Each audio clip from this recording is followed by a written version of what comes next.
you must understand because of your mom, but like if you're not an English speaker, like if you're not a originally English speaker, native English speaker, like me, native English speaker, 100%. Cheers. Today's podcast is brought to you by Established Titles. I was just moving the other day and I saw my established title. I am a lord.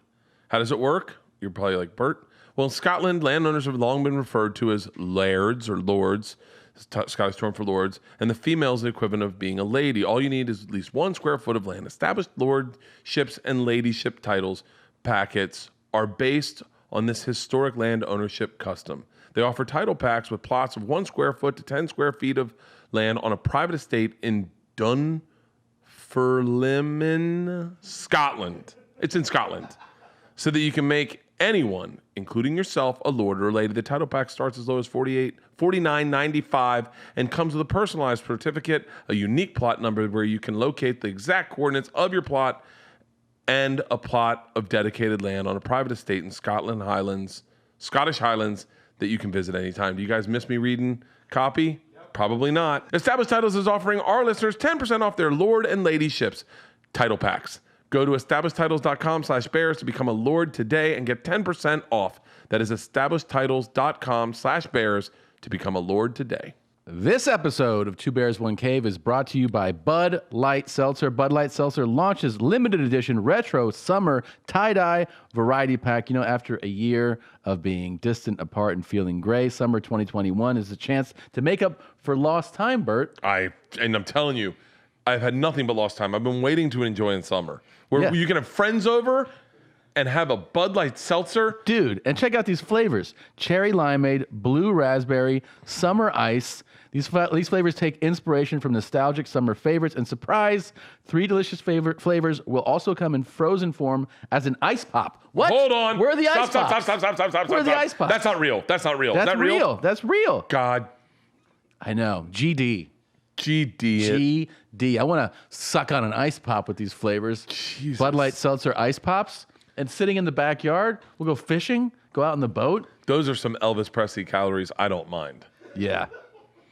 That's some good stuff. Both are available only for a limited time this summer, so hurry. You can get them delivered right to your door by going to budlight.com/delivery or pick it up at your local neighborhood grocery, convenience, or liquor store. I'm going to stock up and put them in the freezer for a couple of years. And it's finally and can here. I tell you, you look like Santa Claus? Do I?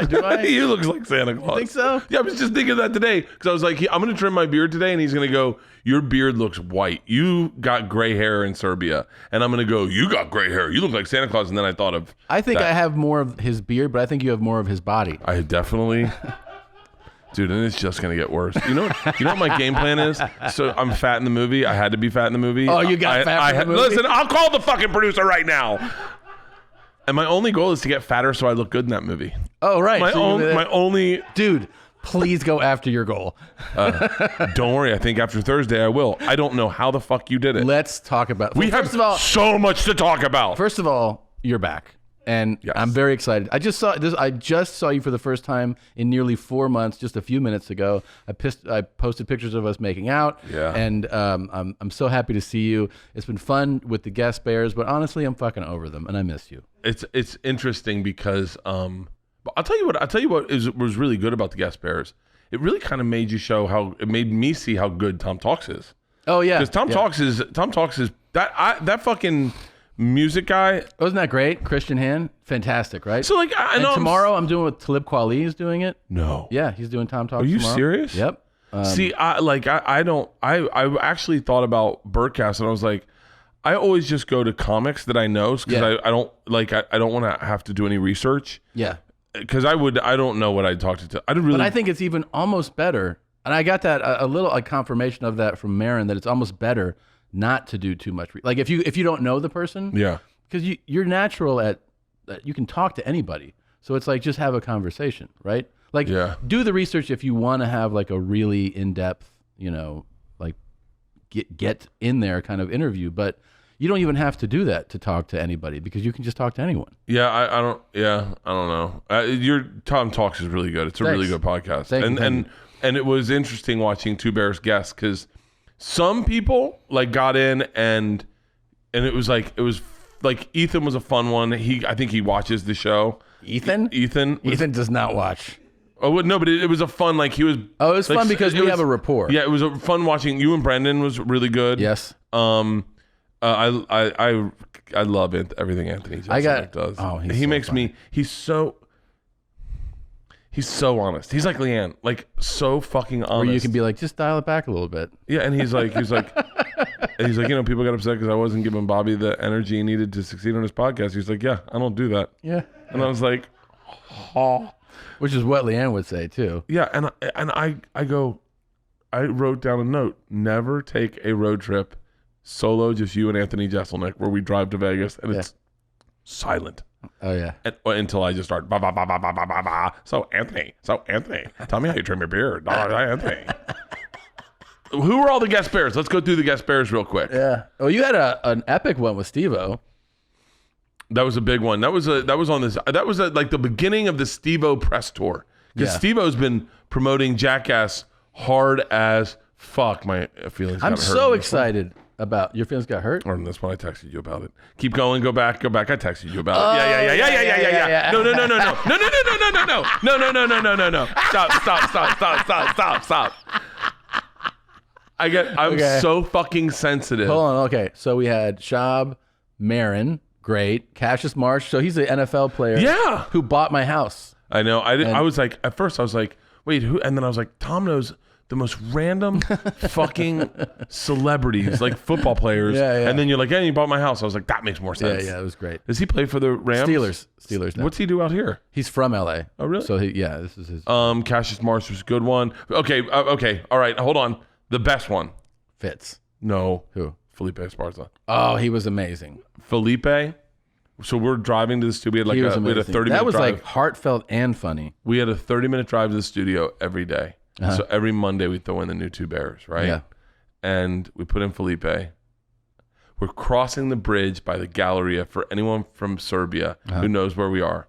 And Felipe goes, they're like, hey, my mom got coronavirus. My brother got shot in a drive-by. My sister's got lupus. Can I get tickets to the show? And he's like, bro. But the best line he said, he goes, I don't know what you're bad luck. Kind of bad luck at my show. He goes, I can't have a house light fall on someone because you're there. Dude, me and my cousin Andrew were crying, laughing. That was hilarious. He is so fucking funny. He was just fantastic. Up and down, top to bottom, probably one of the best comics in interviews and on stage. I thought you would have laughed at me. I don't know if you got to it because I feel like I was almost doing what you do when I was with Cassius, and I thought that he was a big fan of Magic, but he just that was the best. Oh, that was the best. That was the best. And you're like, so you go to Magic Castle? And he was like, huh? And I fucking fell out because I was like, I knew you look on your face, and you're like, I don't know anything about Magic, I guess. And you're like, wow, I guess I'm talking to a big guy that's into Magic. Wow, like, what a fucking gorilla he is. He's like, bro, you mean the game? I was like, game of Magic? He's sitting in your new house in the fucking kitchen going, do another one. Godfrey was fantastic. Mark Norman was hilarious. Mark Norman's always fucking great. He was hilarious. Mark Norman's fucking phenomenal. That's how far back it was. Brian Simpson was great. Fantastic. By the way, I wasn't in love with how Brian Simpson replied to my compliment. I'm not going to lie to you. I hit him up. I was like, dude, you were absolutely fucking hilarious on the podcast. He's like, cool.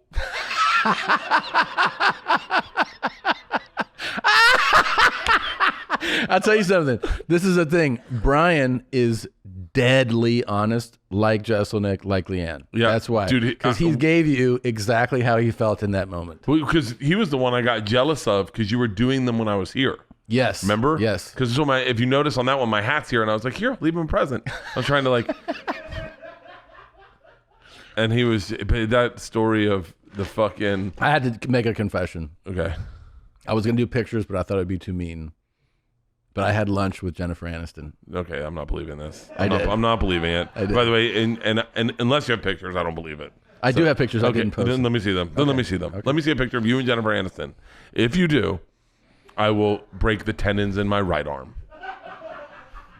If you have a picture, you're going into your phone like you really.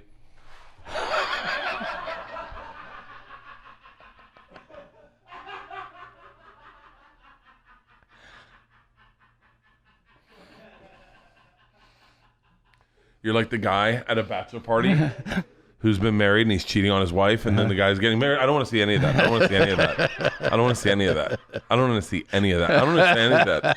There's so many fears I have going into this fucking. So, for people that don't know, here's what happened. Because everybody, I haven't explained it well. I mean, by the time this comes out, I don't know if it'll be explained already. But this comes out next Monday, right? Does it? Okay. This comes out next Monday. I will be in a cast. Because you are having surgery. I'm having surgery on my left arm. And the reason you're having surgery is because... I was playing basketball with my friend. And I thought I could dunk. Okay. No, I just... by the way, mine doesn't sound at all sexy. And I can't... What do you mean? You sound super sexy. No. The reason why is dope. I can't go into too much Then don't go details. into too much detail. I fell. Doing what? I fell Without acting. being specific. I fell acting in a movie. Okay. I was acting in a movie and I fell. Somebody was doing their own acting. I was doing all my own acting, and I fell and I kind of tweaked my elbow, and I thought it was fine, and I continued to live my life like it was fine. I thought it was healed, and then one day You caused more damage. I caused more damage, and I heard 3 pops, and I tore 59% of the tendons in my left elbow attaching my tricep, and they're recessed like 3 centimeters. So Thursday I go into surgery where they to will have them reattach. They'll reattach them to the elbow, and then I go into a straight cast for a week, and then they do what they did to your knee. It's the same thing for your knee. Yeah. It's they slowly let you bend it. Yeah. And so Only 1 week is in the straight That's cast? what they said. That seems really short. I think I rushed it because I have to go do Go Big Show. So I'm like, hey, I need to You know, do it's this. like, what's more important, Go Big Show or your arm? Yeah, you know me. By the way, I actually had a moment in making this movie that I thought to myself, am I willing to give my arm up for a good movie? Like, am I willing to fuck my arm up for a good movie? In the moment, I was like, 100%. Like, it's so funny how vulnerable you become. I can't wait. I genuinely can't wait to do what we're doing. You know what I mean? Yes. The thing we're doing. I can't wait till we do it. Do you know how fucking much? I don't even know if it'll end up being good, but it'll be the hardest we laugh ever. But I'll tell you, there's just so like having gone through the experience of making a movie, there's so much to it that is like super vulnerable, super like really put you, it's so different than stand up in that. I mean, you've done movies before, but like when you are day in day out for fucking 4 months making a movie, your brain is so, and I cannot wait to experience it with you. I cannot fucking wait. It'll be fun. I'm like so fucking excited. I want to show you one thing on this though. No, I do. No, not I know want to you don't see want to see it, but I want you to see. Why do they take video? Am I going to get a video of my surgery? So this is when they're stimulating, and then you can see what. Hold on, wait. Watch. Wait. Watch. Wait till they pull out a little bit here. So see, look. Hold on. Look at my hand now. Look at my hand. Oh my God. Oh, shut up, Tom. Do you know how fucking... That's our next movie. What's the movie? Accidental Surgeons. I was going to say, I got our next heavy segment, YMH Live. Dude, that is... They just have your hand go, I don't know. Yep. Taxi? How much is it? Do you realize if that was me and you, we would be like, all right, make it into a fist, and then put our dick in the hand and be like, I think we would get our medical license revoked pretty quickly. In a heartbeat. Yeah. Put the fucking okay symbol. Oh, look what Tom's doing in the middle of his surgery. Looks like someone's all right. Dude, pretty cool though, right? So in my surgery, will I be on my stomach? You know, you might be. Yeah. I don't sleep on my stomach. Well, they'll have you intubated probably. It's what happens when you're under, Hold on, anesthesia stop. like that. They do that after you're out, right? Yeah. Okay. Yeah, they're not like, all right, open up. So wait, wait. This one is a different one. This is a different incision. What arm? Different arm? Same arm. Look, How many incisions did they make? 2 big ones. Well, 1 big one. Oh, what? Why are they doing that? Why are they doing that? That is, I don't need to see any of this. This is really bad. Come on, dear Lord, please.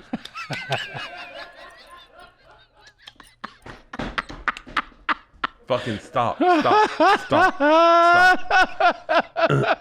I'm gonna tell them I want a very small scar. Oh yeah, I want a very small they always scar, listen to that. and then I want them to really take their time sewing it up because I perform shirtless, and I don't want them to scar. I'm never gonna turn my back to the stage now. You will. To the audience because I don't want anyone to see my scar. It'll be a cool story. Oh yeah, Yeah, it was a fucking great story. yeah, it'll be a good fun story. Dude, thank God I worked out before I went and did the movie because they said I would have just ripped the fucking tricep off. Really? Yeah, because I don't have any pain. Here's what's really fucking bizarre about it is I don't have any pain in the arm. So like I have no pain, and so they were like you should have like searing pain. You're like, I don't. And I was like I don't, and then they went and the guy was doing these like they do all these things to the arm like move it and then push it. He goes, you have a lot of strength in your arm. Are you like can I tell you the most, hang on. Can I tell you the most, hang on. It starts this way. It starts this way. You ready? Mm-hmm. It starts this way. Mm-hmm. Let me back you into this. God, are you a power lifter or something? He goes, it starts with, doesn't even look at the MRI. The guy goes, well, I mean, with your lifestyle. Doesn't even know me. First guy.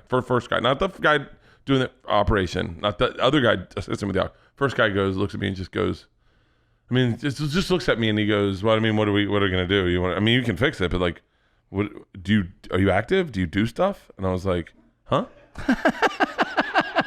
And he's like, well, if you're not having pain, like, who cares? And I was like, well, I do. He's like, well, like, do you work out? And I was like, yeah. And he goes, like, I know, but like, do you like lift weights? Do you actually try? Yeah. And I was like, yeah, I lift weights. I work out. I just built a fucking home gym. And I was like, wait, are you saying it's like I felt like the time I went in to buy running shoes at the running shoe place. Running World, yeah. Yeah, and the guy goes, what are you getting these for? And I go, running. And he goes, no, like, for who? Yeah. And I was like, no, I run. And he goes, you do? And I was like, yeah. And the guy said that to me. I was like, no, I lift weights and I run and I exercise. I'm in pretty good shape. And he goes, okay. And then he does the test on my arm and he was like, hold on. Like, and this is what, then the real doctor came in. Not the real doctor. I'm sure the first guy was a real doctor. I just didn't appreciate it. Then the real doctor came in and was like real quick summed it up. He was like, oh, you've torn probably over 50% of your tendons. He was like, and they've retracted. And he was like, I can feel them. Can you feel them? And now I can feel them. I can feel them. What prompted, you said you don't have pain, so what prompted you going? I don't understand. Dude, as Leanne goes, just go and get a fucking MRI. Because you were saying something? Because I'd heard it. Oh, you and then heard it started, okay. And it started feeling better. Then I heard it again, and it started feeling better. And I was like, I think I'm good. Like it feels fine. It doesn't hurt. And I wonder if you had not gone, and then was doing like some type of tricep extension. If you had just ripped them right off or something. Actually, he said probably not. No. Here's the thing: is like at 50% is when you get surgery. If any tear over 50% is where you get surgery. Anything below, they go, it's not worth the surgery. Okay. And so they were looking at me. They're like, well, we'll do the MRI, but and the first guy was like, you probably don't need surgery. Second guy, I went to 3. Second guy was like, third was your guy. Second guy was like, yeah, it's retracted. You definitely want to fix this. I think you need surgery. And I was like, first thing I said is, do you have to go under? And he was like, no, we put an apple in your mouth. He was like, what the fuck do you think? Yeah, we put you under. It's like, remember when you told me you're getting a colonoscopy? And I go, do they put you under? And you're like, yeah. They don't shove a tube up your asshole. You're just like, ah. So the Wait, have you not had a colonoscopy? No. Buddy. I did the test. What's the test? They do another one. Buddy, you know they're supposed to do that every... They do another one. Now they do it every... Yeah. I got the other one. I got the older one. They reduce the age that you should start doing them at. Oh, not on my guy. And so I did the blood work test where they can test for colon cancer. Hold on. What? You're not scheduling it. I might as well get a colonoscopy while they're doing my arm because I'm not going under twice. Fucking terrified about going under. They're like, yeah, you just time travel. And I was like, I'm obsessed with time travel. Has not had a colonoscopy, which is absurd.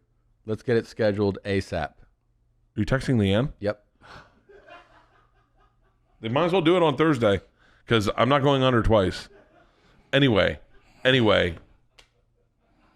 So I go to the third guy and the third guy is your guy, and he's blown away that I don't have pain. He's like, I don't understand how you don't have pain. He's like, you're this is torn. Like you should be feeling this. Yeah. And he's like pushing on it, and he goes, do you lift weights? And I said, well, I got ready for this movie. I lifted a lot of weights to get ready for the movie, so I didn't get hurt. And he goes, dude, thank God you did. And I said, really? And he goes, yeah, with this injury. He's like, how did you fall? Did you fall like this? And I was like, I did. Because instead of having my arms under me, I fell out with them, and that's what overextended it. And he goes, oh. He's like, man. He's like, I'm just telling you, if you hadn't been working out, you might have ripped the fucking tricep right off the bone. Oof. And he was like, but he said that in this injury, it's not cosmetic, it's quality of life.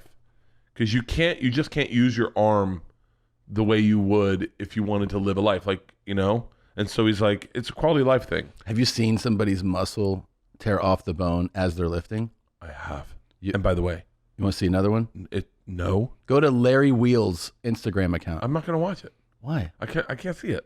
What do you mean you can't see it? I don't want to see it. Like I've seen them when the tit. Yeah, it's his. Is that the guy? Yeah, I've seen that where his tit rips off. Yeah, I'll show you. Scroll, dude, and then you gotta keep scrolling. Mike Burton has had a bicep rip off, a tricep rip off, dude. It's fucking. It's keep going. And then you got to get it surgically reattached, right? Scroll up a little bit.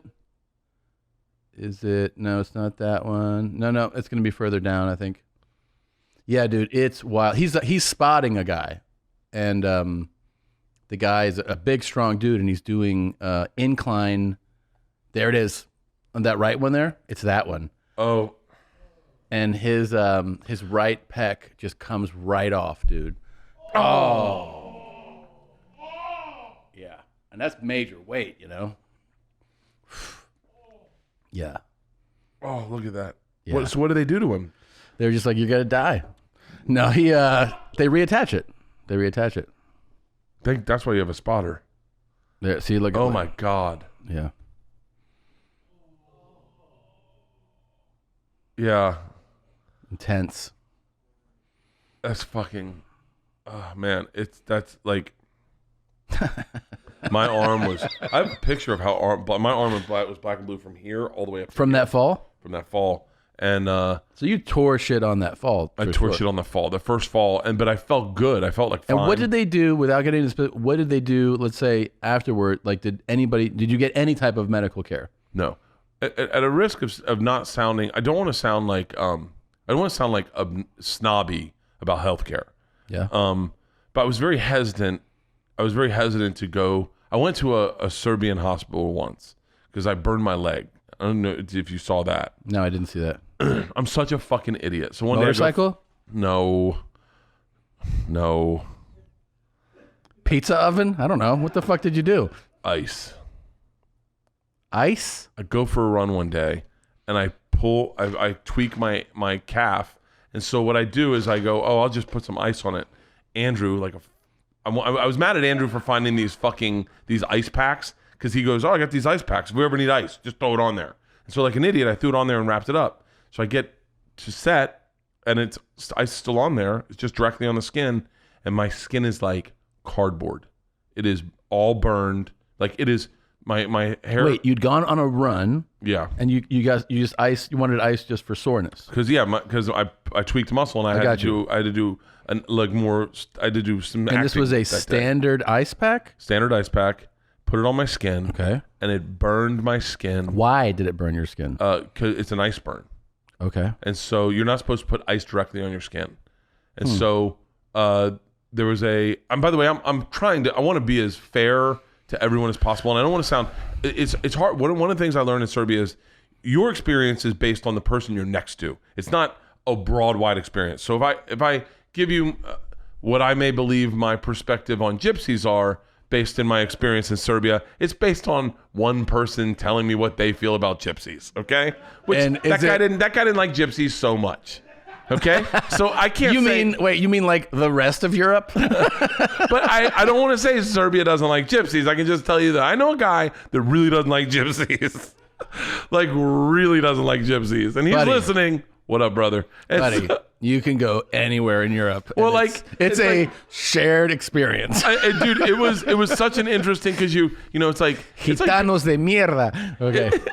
It's like coming to the United States and meeting one fucking lunatic and then going, so that's the United States. Oh. And I'm not saying that guy's a lunatic, that guy's not. But so I thought you were gonna go somewhere else with it, but go ahead.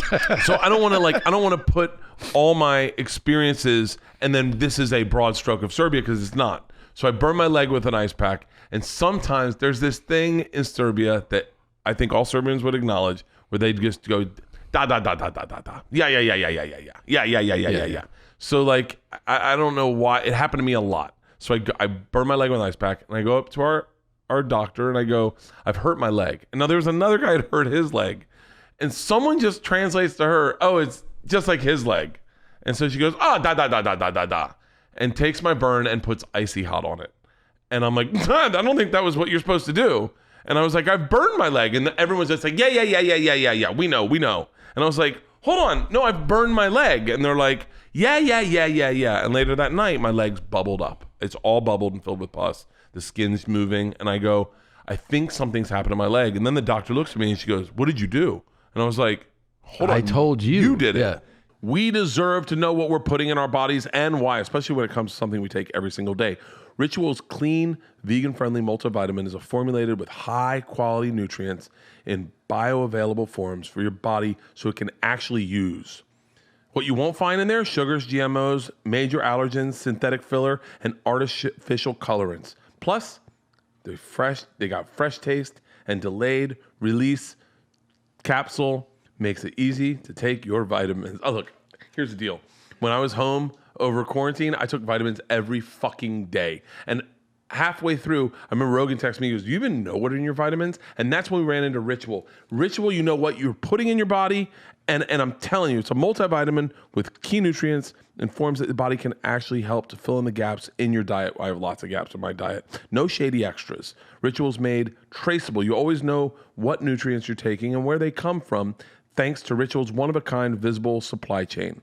They're designed with different life stages in mind, and for men, women, teens, different stages in your own life, and they make healthy habits easy. Get key ingredients without the BS. Ritual is offering our listeners 10% off their first 3 months. Visit ritual.com/bears to start your ritual today. We all have passions that push us to do big things in life, like selling crafts online, all to this deep burning love for logistics and ordering management. Huh? Okay, no one's passionate about that part. I messed that up. So no one's passionate about that part. And that's why there's ShipStation. They make it easy to manage your orders and get products out of the door so you can get back to doing what you really love to do, which is selling your crafts online, right? Making your crafts. ShipStation is the number 1 choice of online sellers. You can import orders from any sales channel, ship with any carrier using ShipStation's deeply discounted rates, and automate just about any shipping task.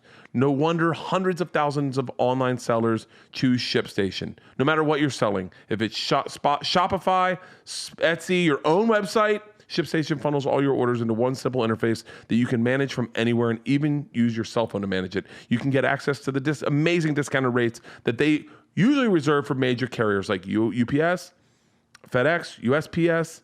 Compare carriers and choose the best solution every time. Use our code CAVE to get 60-day free trial. That's 2 months. Free, no hassle, stress-free shipping. Ship more in less time for less money. Go to ShipStation.com, click on the microphone at the top of the page, and type in CAVE. That's ShipStation.com, and enter the code CAVE. Make ship happen. She goes, no, they said, and I was like, so that in essence was my fear of going to a doctor because the translation wasn't there. You couldn't properly communicate for yourself. So I ended up having to go to the hospital for my leg. So I went to the hospital, and I go into the hospital. And by the way, I know this is gonna sound super shitty, but whatever. But there's no famous treatment. Remember when we went in to get your arm and leg, and I dropped my mask? You go, what the fuck you doing? I go, get a little FaceTime. And I watched 2 nurses look, and they're like, oh shit. And I was like, my buddy Tom Segura's hurt. And do you remember that? I swear to God. That's look, true. Call me what you want to call me. Say what you want. You do the same fucking thing, okay? You do the same fucking thing. Your buddy's got a broken arm and a broken leg, and you go into a hospital at the peak rate of COVID in Los Angeles, and you have an opportunity to go, hey, my buddy Tom Segura, I'm here, Bert Kreischer is hurt, and they go 5-hour wait time. Yeah. In peak COVID. Everyone's got COVID in that waiting room. And then all of a sudden they go, just grab a seat, and the guy goes, Tom Segura, and they took us to a room. Look, I know it's shitty, but whatever. Flex when you can flex, and if you got to do it. I'll say this. It's true. Yeah. I did it. I fucking did it. I don't care. I do it for my kids too. And I don't fucking find a problem with that Lori Loughlin fucking doing that shit in the college. I do the same shit to get my dumb kids into college. Fucking, yeah, they're on the rowing team. You're such a good parent, Lori Loughlin. Lori Loughlin's a good parent. How did she get shoehorned into being a fucking bad parent for doing everything she could for her kid? I do the same fucking shit. My point is, I go into the Serbian hospital, and I already have Netflix up, and I'm like, do you guys have Netflix up here?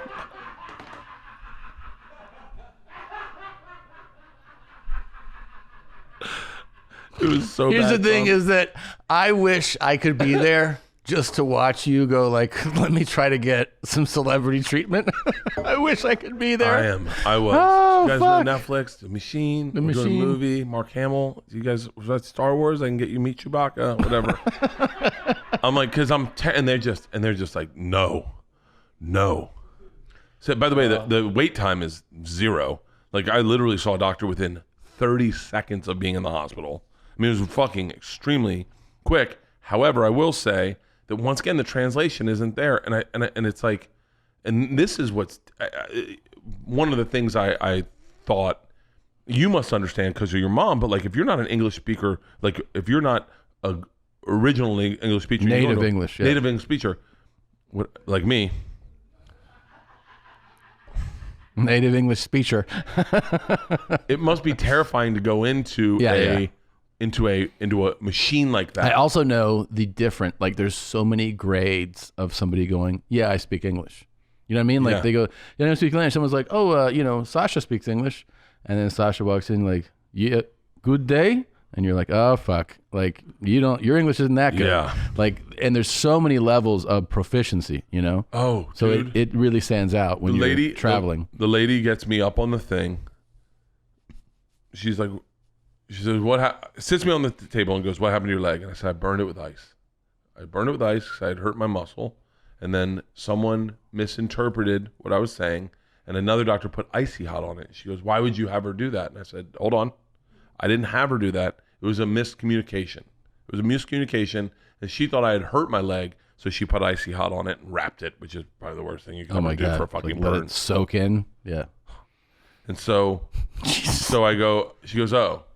She says, let me see it. So she gets up. She goes, all right, now the one thing I had heard is you do not pop blisters. So one thing I'd heard, do not pop your blisters. Mm-hmm. Within 5 seconds, this nurse is popping all my blisters and going, so how did this happen? And I go, I thought we covered that. She goes, no, like these blisters, how did this happen? And I went, I burned my leg. She goes, again? And I go, huh? And then I'm looking at my friend going, what did you say to her? She was like, I don't know. And then said something to her and she goes, oh, so you burned, how many times what leg are we looking at? I'm like, you're already popping blisters. Yeah. Like we're already in motion. Like the game's over. Yeah.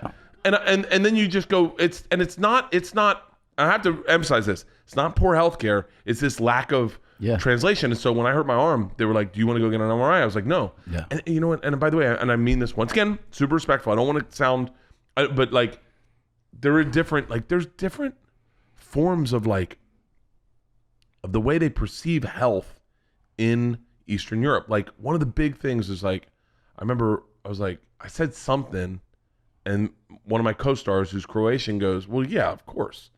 The weather changed. And I was like, what? And they're like, that happens. If the clouds come in, you're going to get heavy and you're going to fall asleep. And I was like, no. And she's like, no, that happens. And I was like, no, that really doesn't. Like, that's not a thing. She was like, it is. And I was like, no. And they're like, yeah. Bro, I have a nanny from Guatemala. Yeah. And yeah. I mean, we call it a Hispanic panic, you know? I can say it. My mom's Peruvian. But she does all kinds of things. You know, it'll be like, yeah, he's not feeling well. And she'll be like, get some baking soda, with lemon, and I'm like, no. Dude. No. Up here, we do things a little different. We're gonna get some Tylenol. First week, this Croatian chick. I don't want to say her name. She's my co-star in the movie. This Croatian chick. She goes, yeah. She's like, and I was like, no, I think I partied last time, hungover. She goes, no. Look at the cloud cover. She goes, that's what it is. Your body comes. It's very pop. You guys. She's like, in the United States, you guys don't pay attention to this kind of stuff. And then all of a sudden, one day, I go, oh. I feel like dizzy. She goes, yeah, it got windy outside. And I was like, no, that's not a real thing. She's like, it is. So like, then I start noticing that like, I'm fucking feeling like heavy all of a sudden. I should get a coffee. I walk outside and there's cloud cover and I go, what the fuck's going on? And then I'm like, and then one time I'm doing a scene. I'm on the ground. I'm like, I gotta be crawling on my back on the ground. It's hard to explain. And I get up and I'm dizzy and I'm like, oh fuck. I walk outside and a wind hits my face. I go, One day, I walk out. I swear to God, Tom, I walk out, I open the doors, and a cloud storm had just come in, and I go, holy shit. I look down. I'm not lying. There are 30 Serbians asleep against a wall. I'm not even fucking joking. And I just go, fucking clouds came in. I was like, and now I'm looking for it here. Because Leanne goes, it's raining. And I go, yeah, I got a fucking thing in my head right now. She was like, and you start believing it. I swear to God. Yeah. So that's the reason I didn't want to get an MRI. And then I got an MRI here, and I should have listened to you. I should have gotten the fucking taking the Xanax. I didn't take Xanax. I went and got an MRI and didn't take Xanax. You didn't take it? Why? It was because this was a mixed calculation. It was the dumbest thing I've ever done in my entire life. And were you head in tube all I had to do was arm. That's it? Still had a panic attack. When you go head in first, it's so panic inducing. It's so tight, and they're like, "Don't move," and you're like, ah! It's like it feels. Oh man, especially like the one with the woman there on the right, the far right one. I feel like that's spacious. That feels. That's not an MRI. That. No, that is. That is. Yeah, but see, she's going legs first. When you go head first, and you feel yourself going all the way, and you can't come out of it. I think I just go, I got a brain tumor. That's how I go out, guys. Like I still can't believe you haven't had a colonoscopy. That's crazy to me. Yeah, but there's also there's screening test they do for colon cancer that I get every year. I get every 9 months. But I'll tell you right now, I have to say this. Serbia was absolutely fucking phenomenal. I wanted to ask you. So overall, awesome. It was awesome. And you were sober the whole time shooting the movie? I made a call, right? Yeah. I made a call. So like I have a thing where I can I can get too close to things, and I'm trying to think of the right way to say this. So like when I shot Secret Time, I wasn't drinking. I wasn't drinking all the way building up to it, and I had some good shows, but I had some tight ones. And Tony Hernandez was with me, and and Tony Hernandez I've known since we were kids. He has a big. He's a producer. He's a big producer. Yeah. And we've known each other forever. And he goes, "Hey, I'll just tell you my 2 cents. I wouldn't change anything up the night of a big special. This is the night before." And I go, "What do you mean?" And he goes, "I don't know. I noticed you're not drinking." And I go, "Yeah." And he goes, "I'm just saying that, if you do something every day and that's how you do it, to change up your schedule the day before you do a special may not be the healthiest thing. I'm not saying get fucking wasted. Yeah. But let's go to the bar. Let's have like 3 beers, 4 beers, call it a night, but just let's relax. Let's laugh." And I was like, "Oh yeah." So we went and had 4 beers and a great special. And then so that we go to shoot the movie, and then I go, I'm very conscious of at the time, I'm very conscious of what I look like. This cuts back to Bill and Rogan having a conversation with me. I'm like, I don't want to look too fat. I don't want to but mind you, this is a movie about me and I'm fat. Yeah. So for me, all of a sudden, wait, your conversation with them is about the movie? A long time ago, I remember having a conversation with Joe and Bill, and I said something about being on camera, and they were like, "Hey man, you're not like a model. Like no one's ever watching you to be turned on. Like you're a comic. Be a comic. Be who you are. Yeah. Who you are on stage is who you should be on television." And it wasn't a Travel Channel at all. And so I get to Serbia, and I we have like 2 weeks of pre-production or stunt training or whatever we do. And so, and I'm like kind of being healthy and not partying a little bit, but I start tailing it off before we start shooting, and I get really in my fucking head. I get like, all of a sudden I'm like, I'm like, I gotta sweat out. I want my face to look good.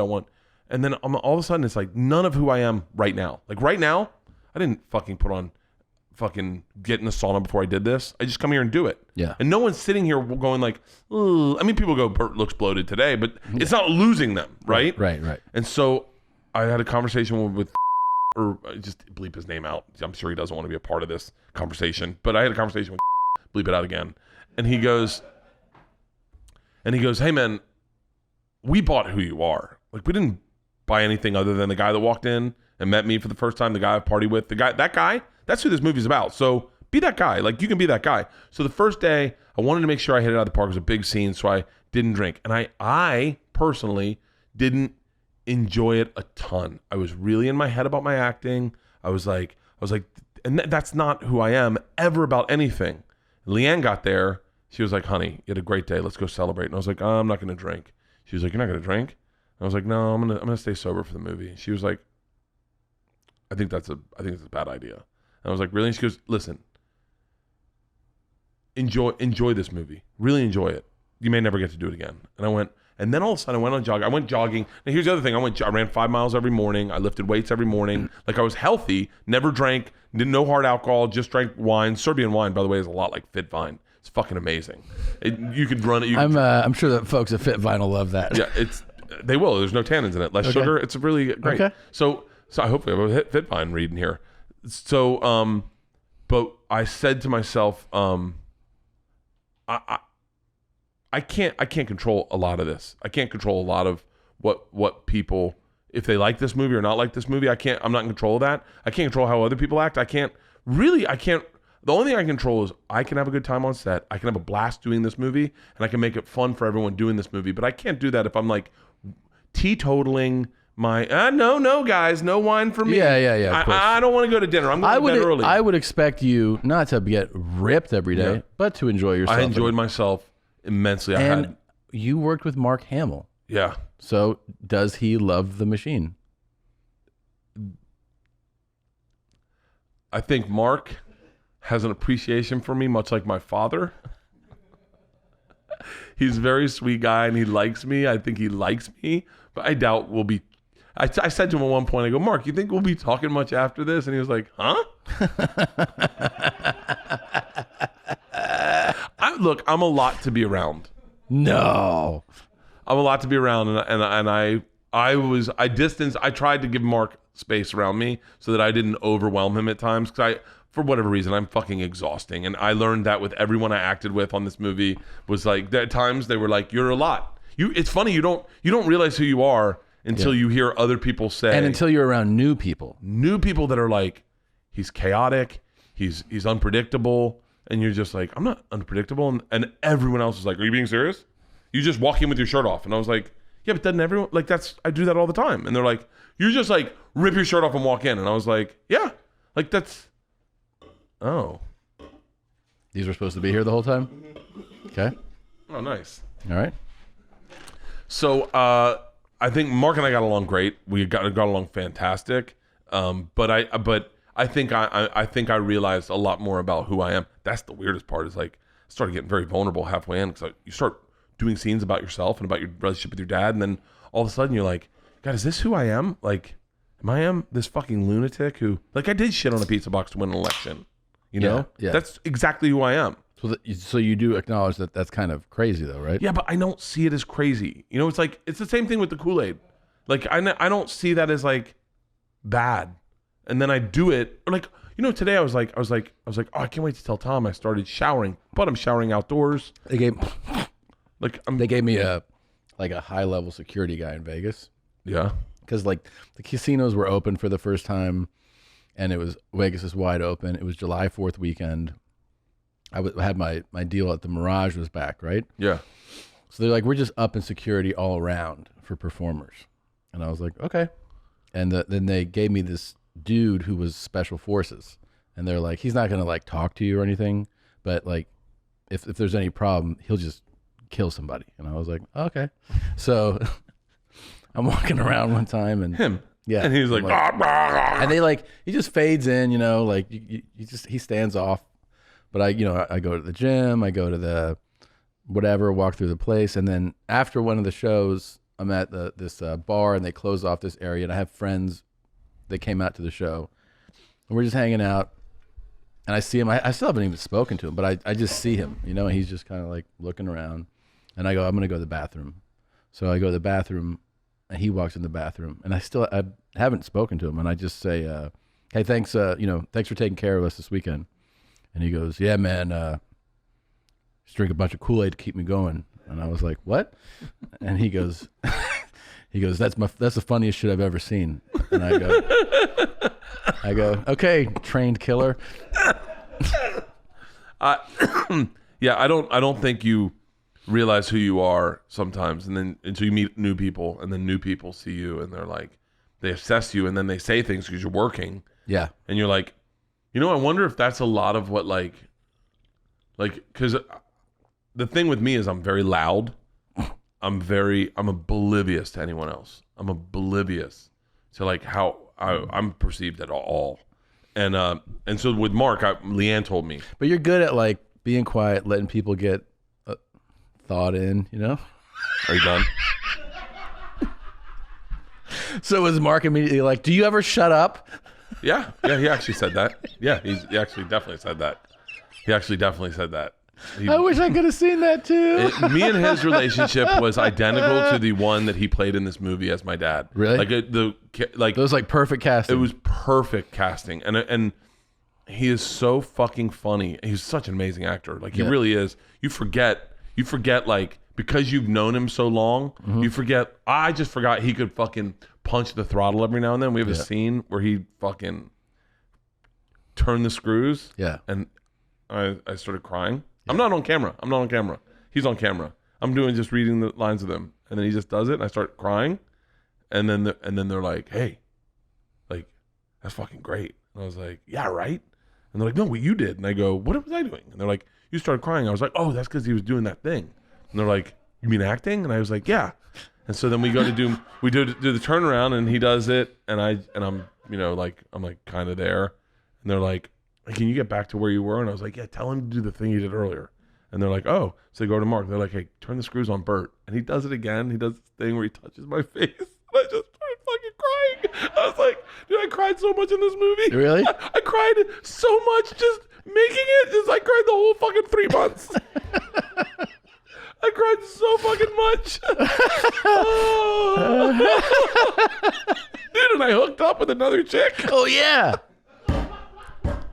Dude, I kissed.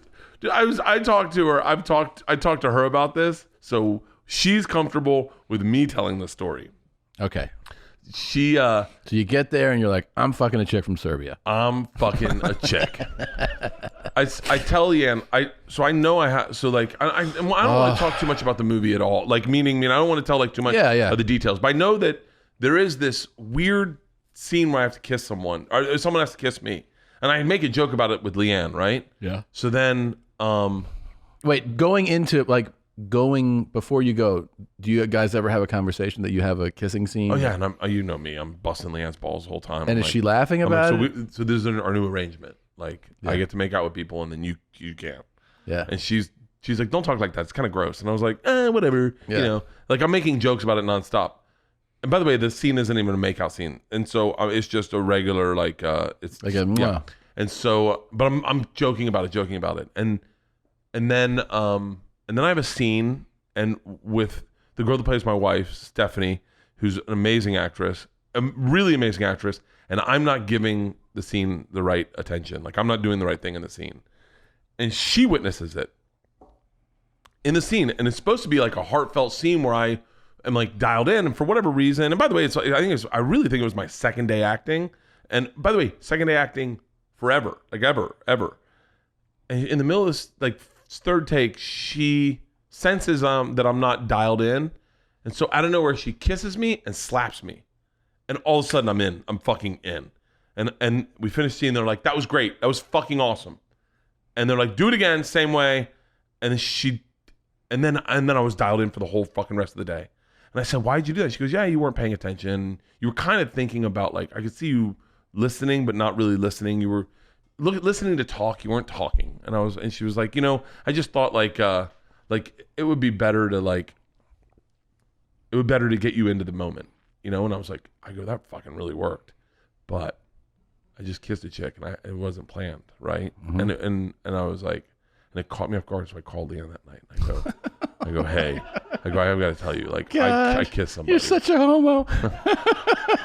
She goes, yeah, I know it's in the scene. And I go, no, it wasn't in the scene. It was, but I didn't initiate. And by the way, I had told other people on set, like, Serbia is very interesting, is that it's very touchy. Like, everyone's touching each other.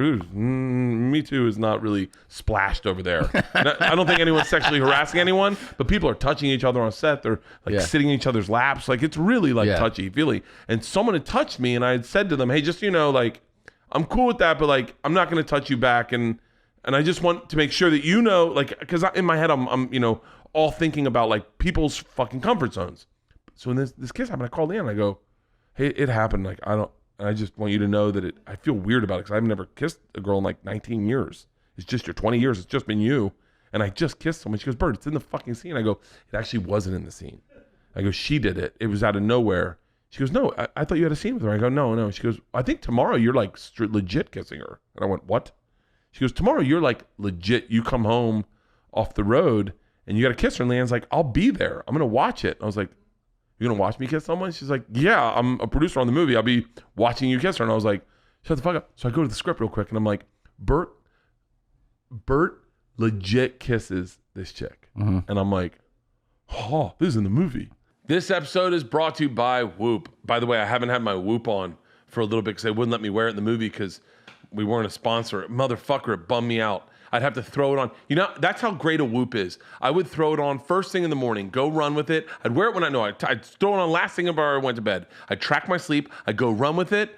And that's how I know how hard to work out, because when I was in Serbia, I didn't have a trainer with me. So I didn't know exactly how hard to work out. That's what's great about their strain coach. What's great about their sleep coach is it would tell you when to go to bed. And I needed the exact amount of time to sleep because I was working 12 hours a day. I would literally use my Whoop aggressively to tell me. My Whoop was almost like a handsmaid telling me when to go to bed. It is the best personal fitness tracker I've ever used in my entire life. It gives you such personalized insights that if you don't get healthier with a Whoop, then then it's you, to be honest with you. That's the truth. All our listeners, if you've been thinking about giving Whoop a shot, there's no better time than today. For our listeners, you can save 15% off of Whoop with the code BEARS. Go to Whoop, that's WHOOP.com, and use the code BEARS at checkout to save yourself 15% today. Know yourself with personalized recovery, strain, and sleep insights from Whoop. This podcast is brought to you by Bud Light Seltzer. Bud Light Seltzer launches limited edition retro summer tie-dye variety packs. It's almost as if they've dipped into my nostalgic looks of summer. Yeah. When Sandy Valerius would come out and go, who wants an Otter Pop? And you'd go, ooh. And look at those flavors, dude. Cherry limeade, blue raspberry, summer ice. And what's amazing, Tom, is they've got Bud Light Ice Pops. What? They've got Ice Pops.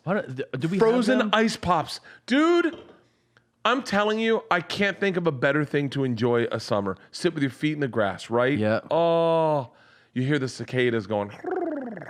And you're sucking on a Bud Light Seltzer Ice Pop? There's nothing better. By the way, there's nothing better for wake up in the morning after you've tied one on the night before and wake up with an ice pop. That's what I'm telling you. Yeah. I know how I'm going to tell you. I can tell you all the ways I'm going to suck these down. Only 100 calories? Yeah. Are you kidding me? Both are available only for a limited time this summer. This is the summer you've been waiting for. We didn't get one last year. This is your summer. So hurry up. You can get them delivered right to your door by going to budlight.com/delivery or pick it up at your local neighborhood grocery, convenience, or liquor store. It's like I'm having a stroke sometimes. I was like, I gotta fucking plan a kiss on someone. So I go up to Stephanie. I'm like, yo, so this is gonna happen? She was like, yeah, it's acting. Trust me, it's fine. I was like, it's acting for you. Yeah. So I'm like, I'm gonna come in my pants. Dude, I got so carried away with it that like not like everything acting is fucking normal, right? Yeah. Everything acting is normal. But I just got so comfortable, Leanne's there, that we did a pickup scene and I wasn't even in the right costume and I wasn't on camera and I kissed her off camera.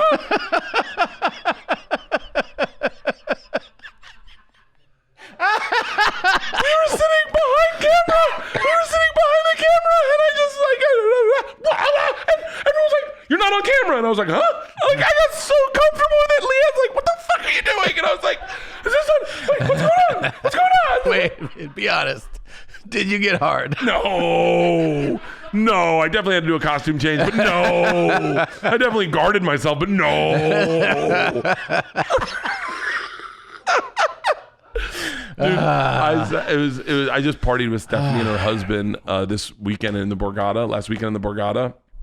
And we could not stop laughing that like you had to kiss, I had to kiss her like probably 14, 15 times, right? Like back to back to back. Sure. And you just get so comfortable with it that then they change you out of costume wardrobe. Then you go back to your trailer and you're like, hey, I'll see you later. No, it's literally, we go back to do the scene and I'm not on camera. I'm running my sides. I'm not on camera. She's not on camera. We're behind the camera. And the kiss happens and I kissed her again. And everyone's like, the fuck are you doing? What'd she say? She was caught off guard. She's like, okay. And I was like, what? And then they're like, you're not on camera, Bert. And then Andrew goes, he's not on camera. He's not even in the right wardrobe. I could not. And I was such a fucking idiot. But I was like, I think that's the way I looked at the whole movie is like, everything was like a first time, like doing everything. Yeah. Like everything. It was so, I'll tell you, man, it was the fucking greatest time of my life. It was the greatest experience I've ever had. And I never thought I ever wanted to do movies ever. And I can't wait to do another one. Really? Yeah. Like that I'll be honest with you, surprises me. I thought that you would have enjoyed the experience, that you would be proud of it, and that it was an awesome experience for you. And in my head, for some reason, I pictured you coming back and being like, it was great. I can't wait for people to see it. God, I don't want to do another movie forever. Oh no, it was cool. Like, because you form bond, like the bonds you form, like that. That's like very and you'll be friends with some of them. You'll be like in contact with some of them forever. Oh, dude, Stephanie and her husband, and then Jess Gabor, who played Georgia, came out to the Borgata and had dinner with me, Leanne, Georgia, and all Georgia's friends, and we had the greatest dinner. And Georgia and all her friends were like dying over Jess, and Leanne and Steph.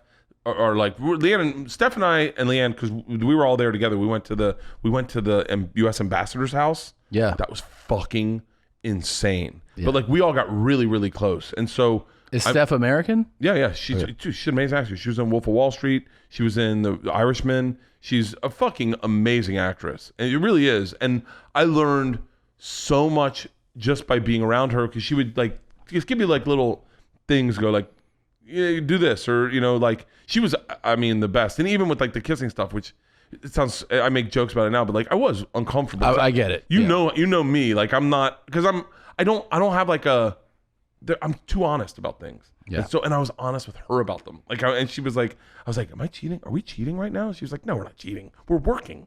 And then I was like, yeah, but it feels like we're kissing. Like we're kissing. It's cheating, right? She's like, it's not cheating. I go, so what's the difference in like, they go cut and then that's a wrap and then we kiss again. Is that cheating? She's like, that's cheating. I go, okay, what if we didn't hear the cut? Like, and she's like, okay, you're overthinking this. Yeah, and yeah, I was like, no, but this is how it should work. Because then I start going, that's how Brad and Angelina started. Yeah. They did a scene. They did some. I mean, and then I start going like, so like. Well, you can get carried away in that bubble for sure. 100%. And it takes like a very strong person to go like this is work, and you just got to be in love with the person you're married to, I guess, ultimately, because like, but it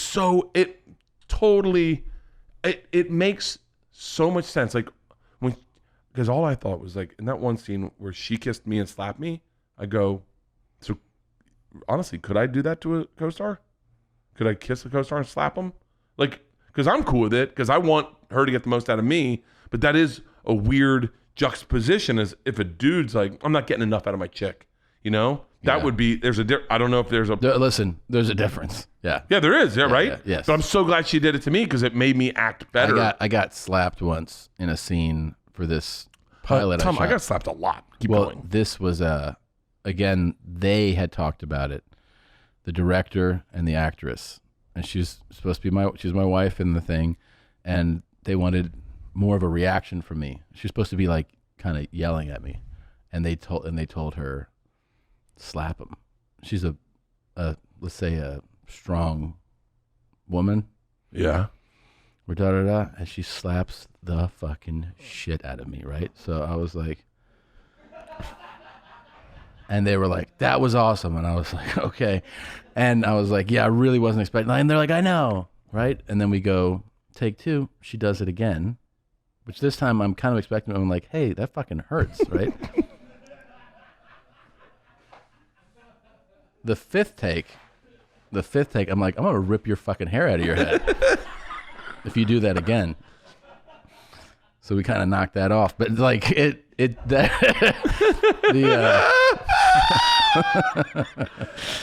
I got slapped a lot. And throughout the movie? Yeah. By different people? Oh. By everyone. Okay. Everyone. You want to see one person that slapped me? Sure.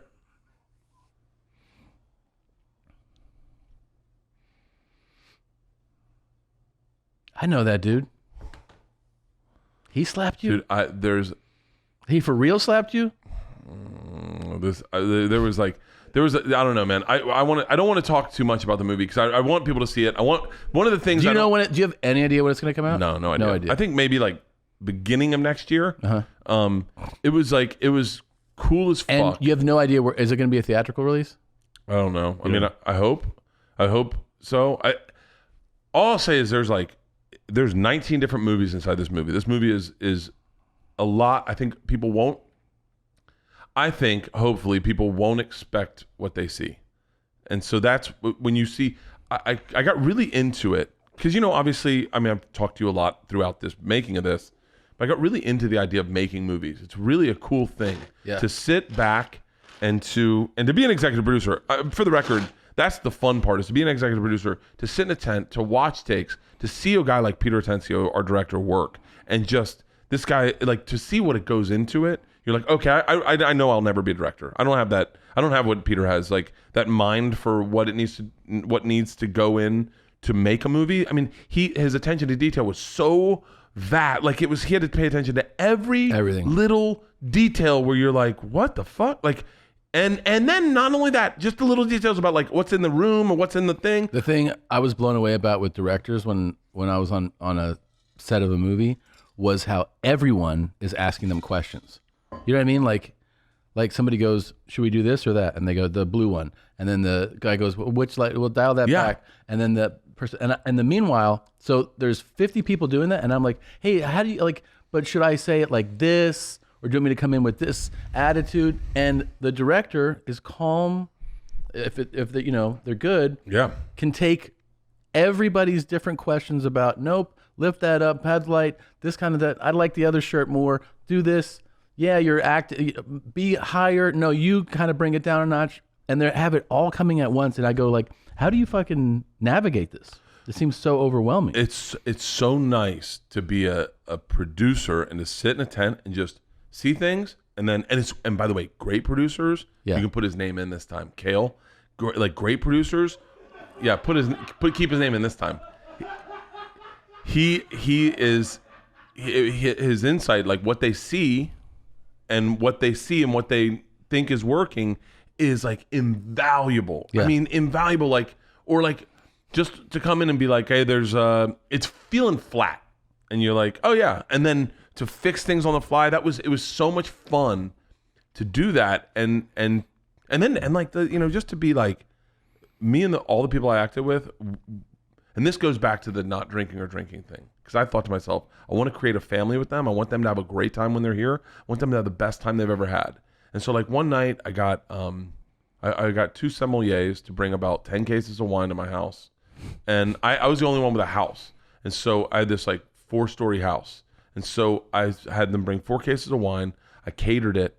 And I had all the cast members over, and we did a wine tasting. Started with champagne, went into rosé, went into whites, went into a light red, a dark red, a bolder wet red, and then they left all the wine there, and we just partied all night. And we were all tested. We're all in the same bubble, and it was great. We watched the sunset, drinking rosés, and then another night I was like, all right, I'm gonna get a private booth. We're gonna go somewhere where no one, because it was a lot about staying in the bubble. So you go in, and by the way, Serbia was wide open at the time, but I was like, I'm gonna get a VIP booth where no one can contact us, and we can go So I did things like that where I spent a little money to make sure that everyone, and that was from you when you were like, it's so nice to treat a friend, like bring people on the road. Yeah. And I kept thinking, like, because it was, for me, it's money. I have a hard time, it sounds crazy, but I have a hard time spending money. But I was like, spend a little money and make sure that everyone has the greatest time of their life. So we got a ping pong table. We always got dinner for everyone. We always had booze at our house. And we'd have parties every, like, our days off were Monday, Tuesday. We'd have a party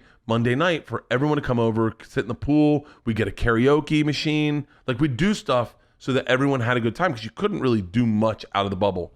And dude, we were the tightest group, all the actors, and then all the producers, and like the cameramen. Like, it was like really, really, really a great experience. I think I got lucky based on leadership. Like, the people at Legendary kind of put me together with like a very tight team. Like, I didn't realize how hard it was to get Peter Tencio to direct a movie. Like, I didn't realize because he just doesn't pick every movie. Yeah. I didn't realize that.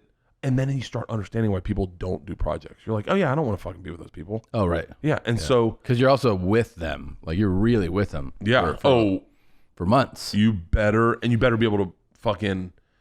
Like, I had an instance where someone was like, your personality is very aggressive.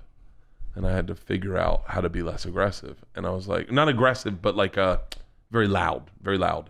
The language barriers were off. So sometimes someone would say something and I would be like, what did you mean? And I was like, I had to figure out on the fly, like, do I get my feelings hurt? Or do I go, how do I grow in this moment so that we can work together? And I did. And it was fucking awesome. And then all of a sudden you're a better person and you're becoming tighter with this person. Then you leave and you're both crying like, this was the greatest experience of my life. Yeah. It was so fun. I can't wait till we do this. I can't wait. I honestly can't wait. I can't wait on so many levels because I can't wait to sit and watch you do things for the, like, where you're like, that's not working. And then watch the way your brain works. And you know, like, it's so fucking cool, man. And I can't wait for you to be like, no, it is. It is working, Tom. You'd be shocked. You'd be shocked. Well, the one thing I walked away with was letting go of control. Really? So, yeah, hardcore, because if you do it, if you try to control everything, it'll make you fucking crazy. True. And so the very first day, I said, I went to Peter and to Kale and I was like, hey, just so you know, I don't know what the fuck I'm doing. Okay. So I don't know. You can go up and give me a line read if you want. Tell me how to say it if I'm not doing it right. But if I'm not doing it right, let me know. And Peter was like, I will never let you not do it right. He was like, I will make sure that everything we get, you have done right. And he goes, you got to trust me on certain things because there's going to be things that you're going to go like, I don't think I like the way that looks. Trust me, I'm seeing it from a different angle and I'm always going to represent you in the right way. But it may be like certain ways that you may not be comfortable with. But he goes, I'll never let you look like a fool. And I was like, okay. And so I just trusted 100%. I let go. Certain things I had weird fucking things about, like it was just jokes where I was like, what if we did this? What if we did that? What if we, that was it. But it was a fucking blast, man. I can't wait. I want to get back on the road. I'm excited to go back on the road, but I'm also excited to do this again with you. It's going to be fun. And by the way, everyone's like, what are you talking about? Oh, just wait. It's pretty cool. Dude, it's pretty ridiculous. I could transition out of this and just be a Fat Cat movie producer. Yeah, it'd be great. Yeah, like just be a Fat Cat movie producer, live up in the hills, divorce Leanne. That's the other thing. Is that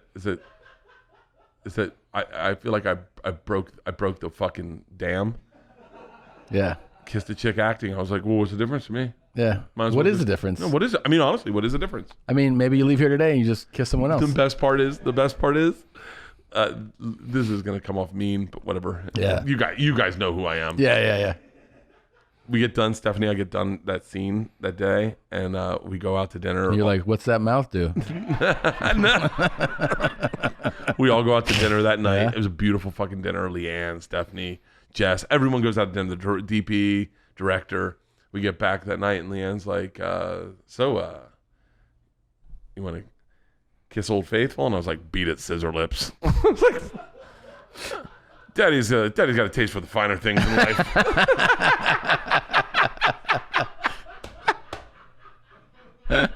Yeah. It's funny, dude. It is a fucking interesting, because then you start going like, in your head, you go 3 months away from your wife, especially when she's pissing you off, is a long time. Pretty nice. You're like, this is the best 3 months of my life. Dude, I was fucking.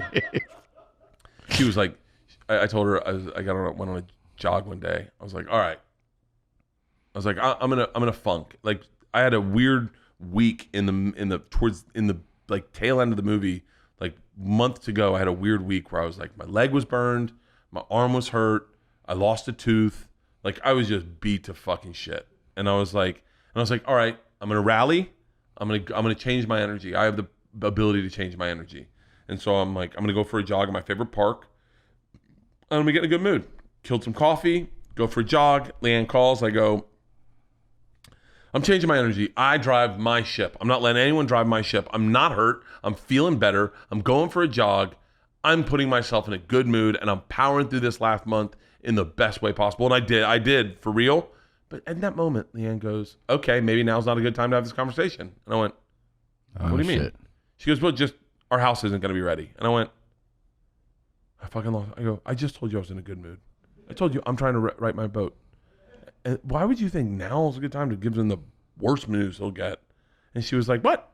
I scheduled an MRI for you when you get home. What? And I was like, hold on. Are you shitting all over everything I have? And she was like, no, I just want you to have realistic expectations of what you're coming home to.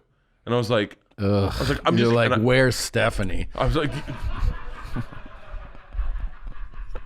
where's my movie wife? Yeah. It was funny because you could tell, like, when we partied in the Borgata, Leanne stayed out with us all night long. Like, she was like, I'm fucking bringing it. And she was like, I'm fun. I'm fun as fuck. Fucking drinking. I'm gonna get fucking wasted. I was just looking at her like, sure, lady. Jesus Christ. We need to have lots of kissing scenes in our movies. We should have full blown. We should do porn. Well, we should have. Here's the thing: if we're doing a movie, we're not going to stop at a kissing scene, are we? By the way, why don't we DP someone?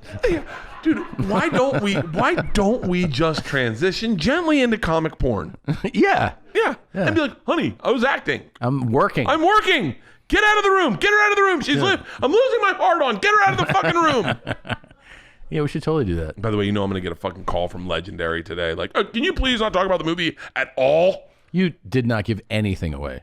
I know. I mean, it's funny. That's the other thing that's weird about this experience is going from what we do to like a corporate environment where everything's kind of checked and balanced. Yeah, it's different. Oh, bro, different. I got a fucking call. Maybe I shouldn't. Oh, fuck it. I got a call. They're like, stop putting shit on Instagram. Really? That's why I fucking hopped off Instagram for like, I was not barely on Instagram for fucking 3 months. For giving stuff away? No, just, it was yeah. Like, by the way, there are 19 examples. There was a really funny thing you posted. It was on set where you were like jogging behind a train and Hamill was sitting there. And then you're like, hey, Mark. And then he was like, oh, God. Pull it down. I got pulled down. Because I didn't have like, I'm an open book. And so everything I do is an open book. I go to the hospital, it's an open book. I have a party, it's an open book. It's I get fucking on set in my, that was a big thing. It's like anything in costume can't post, anyone else in costume can't post, anything on set can't post. And you get these fucking sets, Tom, where, my brain, we have this huge fucking, like an elaborate, amazing set. Yeah. I mean, the most amazing sets. And I'm like, I can't do anything with this. And I was like, you're tearing this down. We just did one thing in here and they're tearing it down. And they're like, yeah, that's how you make a movie. And I was like, can I please use this for like a promo?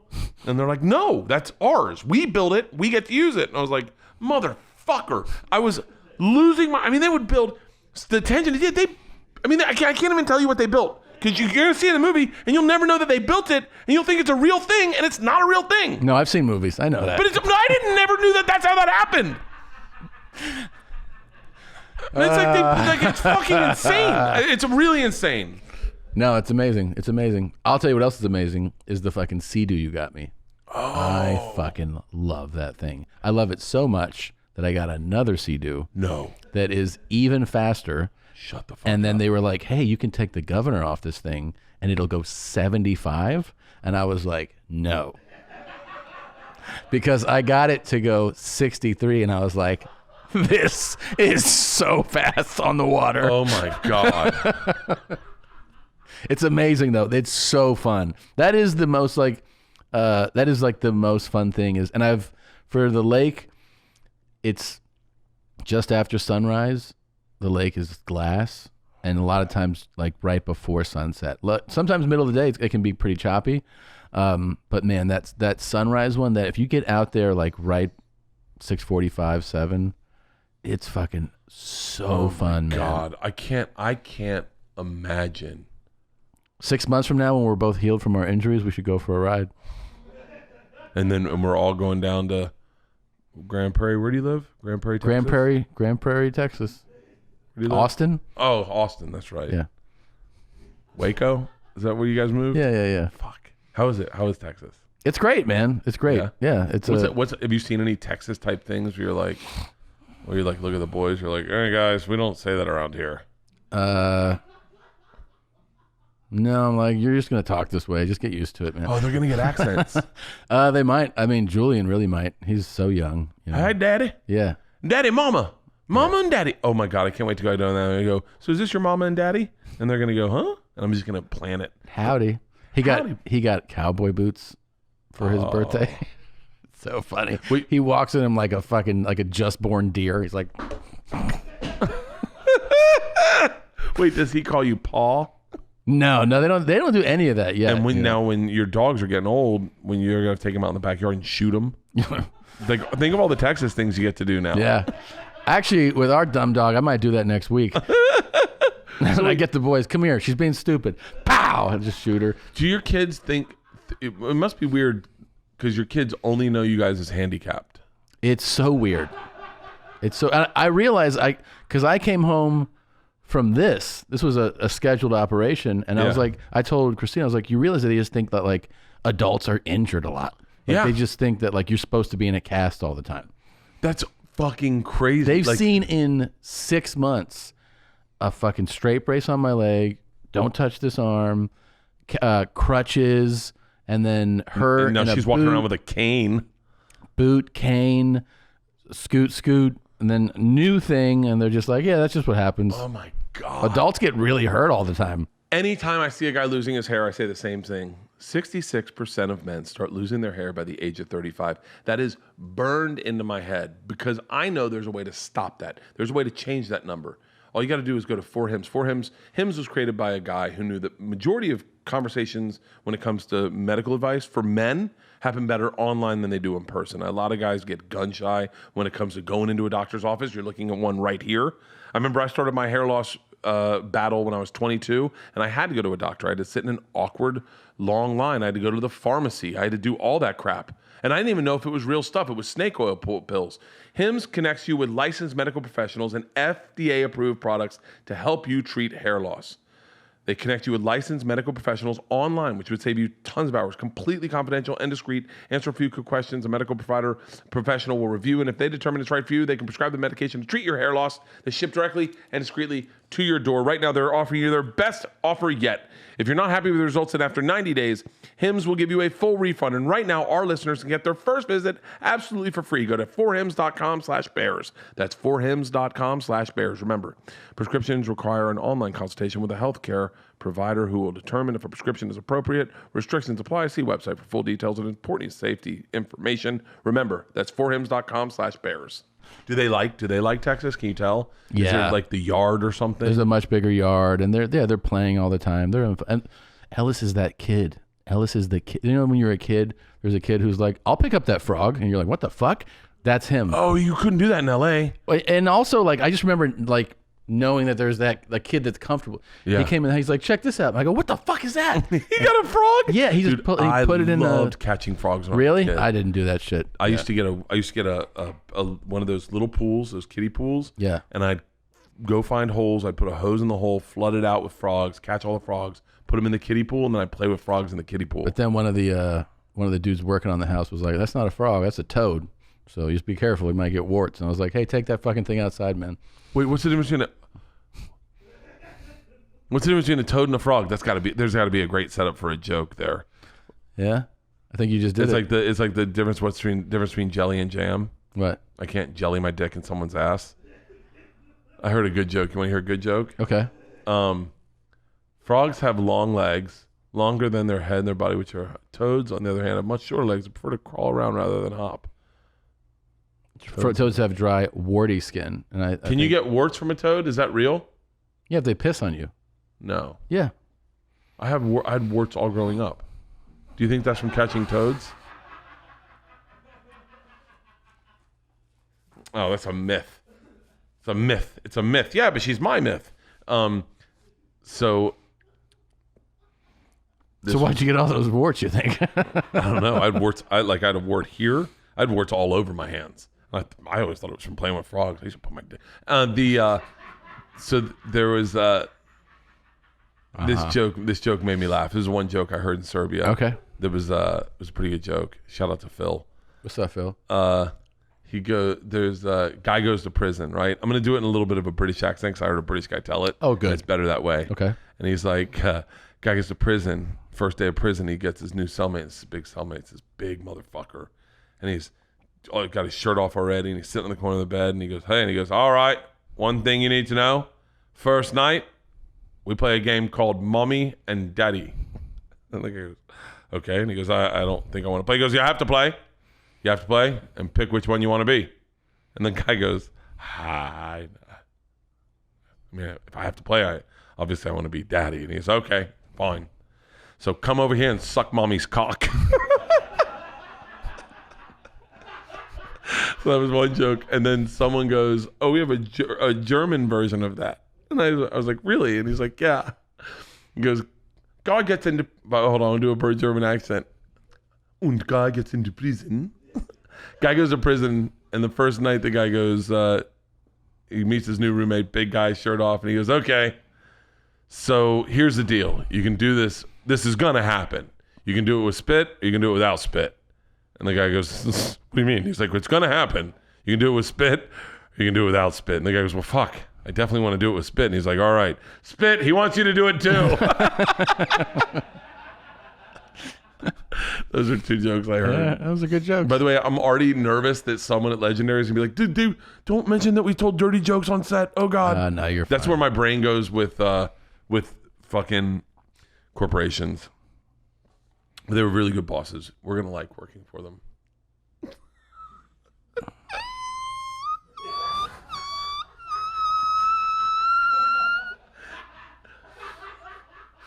By the way, it's going to be so hard. It's going to be so hard. Yeah. It's going to be really hard not to, Yeah, it's going to be really hard. Call the horse over here? Yeah, because a lot of our collaboration, a lot of when we think of funny things is when we do this. And so all of a sudden. Yeah. All right, should we wrap up? Yeah, we should actually. And also, let's go get coffees. Oh, is this a bit? Yeah, it's a bit.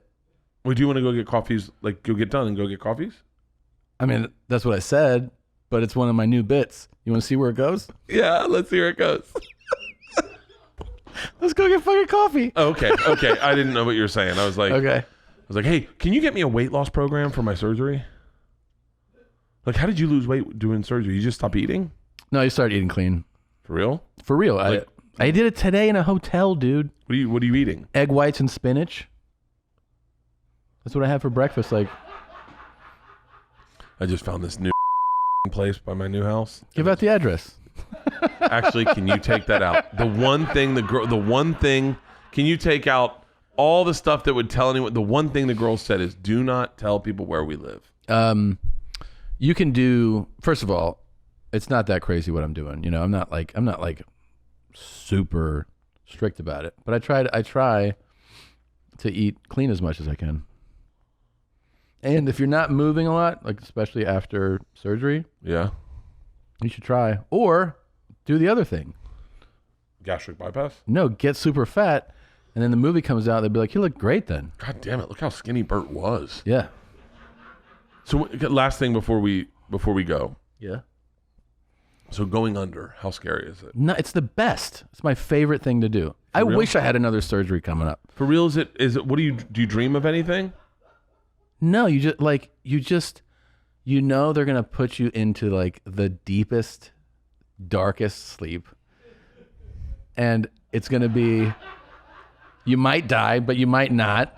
That's all I'm thinking is Bill Paxton. Bill Paxton died under anesthesia? Pulled up. Really? General anesthesia, yeah. They just put him under and he had complications. And they're like, yeah, that shit happens. Stroke. Oh, 2 weeks? He suffered a stroke. Oh. Wait, type in Bill Pullman. Maybe it was Bill Pullman that died. But they both died in surgery? No, he's dead. He's super Brain dead. Yeah. Cold Feet. Oh, that's the name of one of his movies. I'm sorry. No, he is still alive, huh? Oh. Wait, is he dead or alive? Was Bill Pullman...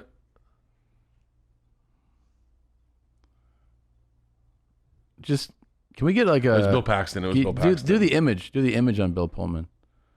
Bill Pullman and Bill Paxton are... Type in Bill Pullman, Bill Paxton. Okay. It's the same. They look like the same person, don't they? Wait a minute. That dude... Wait, which Bill's dead? Bill Paxton. Which is which one? The That guy's dead? Yeah. Fuck, man. General anesthesia. No, it said stroke. Yeah, but from surgery, Oh. I think. No, I think anesthesia's the I thought best. he put him on. I thought he died during. I would listen if I was like Michael Jackson level famous, I would have Michael Jackson's doctor giving me propofol every night to go to sleep. Really? Yeah. See, yeah, but I quit drinking for it. What do you mean? Like I quit drinking. I stopped drinking for When? like 2 weeks so that I can be ready for my surgery. You haven't been drinking? No. When was the last time you had a drink? 2 weeks ago. Or no, well, it's now 10 days ago leading up. It'll be 2 weeks until when I go in for surgery. Why? How does that affect anything? I don't fucking know. I just was like, the last thing I Now, want to when do you is, get, you know, you're not supposed to have even water 12 hours yeah, before so surgery. how's that work? They So want you they have to do completely all empty. surgeries like at 6 a.m.? No, sometimes they do them later, and just 12-hour window is generally what it is. Generally, not you have to check for your own. And so you surgery. can't even have water. Not even water. Yeah, they want you empty Why? because you know you're going to be intubated, so they don't want anything that like could come up. Sometimes, depending on the operation, they're going down or going up, and they don't want to. Like if you when they do the colonoscopy, which you're gonna have, Yeah. I'm you not. know, they tell you, you know, that's a good fart. Yeah. That tells you I have a whole healthy colon. Yeah. They flush, you know, you flush your system and you're pounding water and this fluid to make you like shit everything out. During that time, you can have Gatorade, but you're like, you have to read the thing because like then it says lemon lime.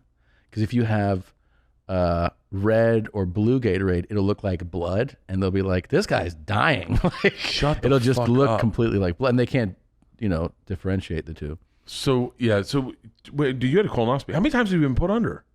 Luckily, it's been a lot lately. I got put under last week for this. Yeah. I got put under for the colonoscopy. I got put under for when they repaired the arm. I got put under when they did the hernia fix. And those are all this year, all in the last. You've been put under 5 times, 4 times? Something like that. Nadav, have you ever been put under? Yeah, I have. For real? Wasn't what? it awesome? No, yeah, it's the best. I tore my ACL and I had diverticulitis. You have diverticulitis? I did. They cut it out. Cut out his intestines. So am I the only one that hasn't been under? Is going under for wisdom teeth the same as going under?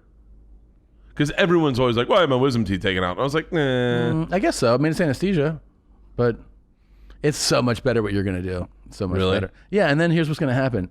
They're going to be like, Bert, and you'll be like, am I going to die? And they're like, maybe. And then they'll turn it on. They're not going to say maybe. No, they're going to be like, you're fine. We all graduated school. And then they'll be like, Bert, what's your favorite music? And you're like, well, I like all kinds.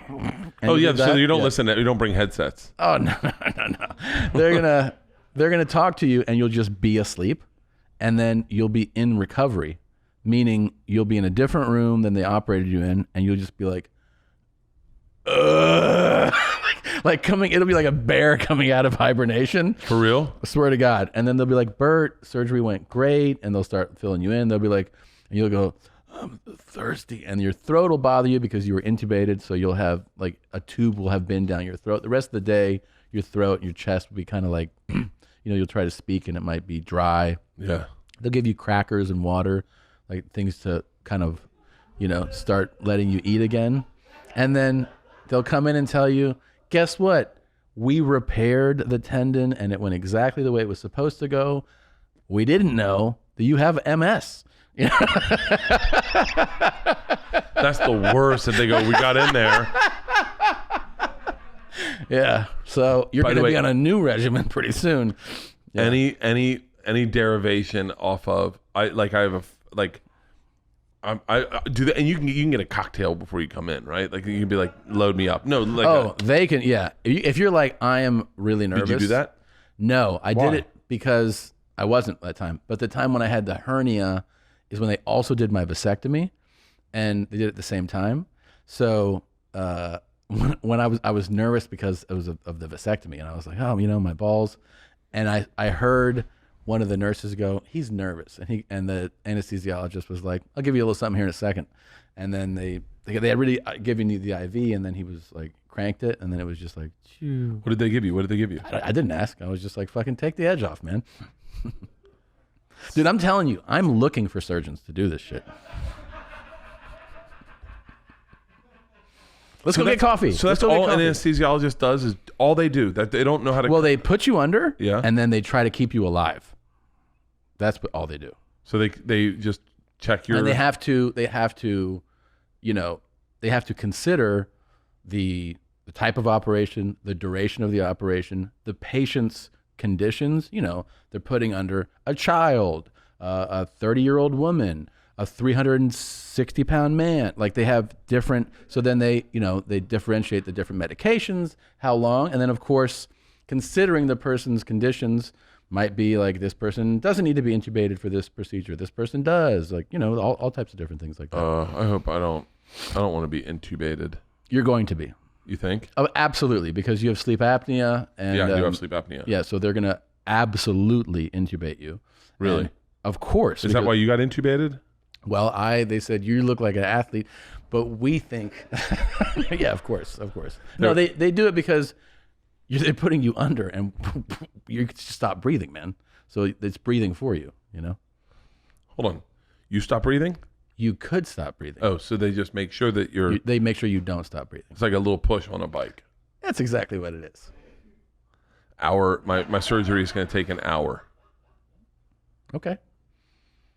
Sometimes they take longer than they think they're going to take. I think it's going to take longer because I think there's going to be a lot of fascia in there, and they're going to have to fucking break up the scar tissue and then get the tendons down. God, I wish I was here for this. Oh, I will be.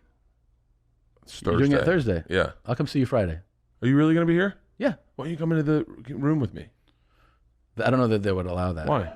I was there for you. Okay. Tell them that I'll come in the room. And then just the last face I see is yours, and you're such a cunt. Okay, ready? Let's do mock anesthesia. Okay. And so the guy goes, all right, Bert, we're going to count it down from 100, and you say the last words before I go out. Okay.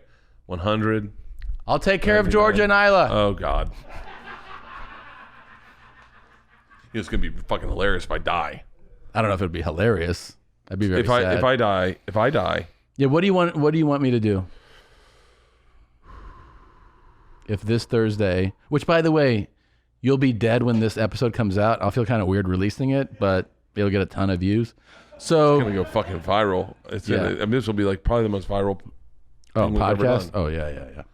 What do you want me to do? I think the machine's gonna be good. It's gonna be a fucking smash hit because I'll be dead. So like if you die, I'll go to the premiere. Yeah, and please do any of the pickup shots they need. You do them. Okay. Yeah, and then I'll do all the press for you. Yeah, do all the press for me. Make it very heartfelt, but like make me sound like I was a better. See, the thing about dying, I talked to Leanne about this the other day. The thing about dying is that you don't have to be that much of a talent when you die to be a legend. Right. Like you just got to be pretty good. Yeah.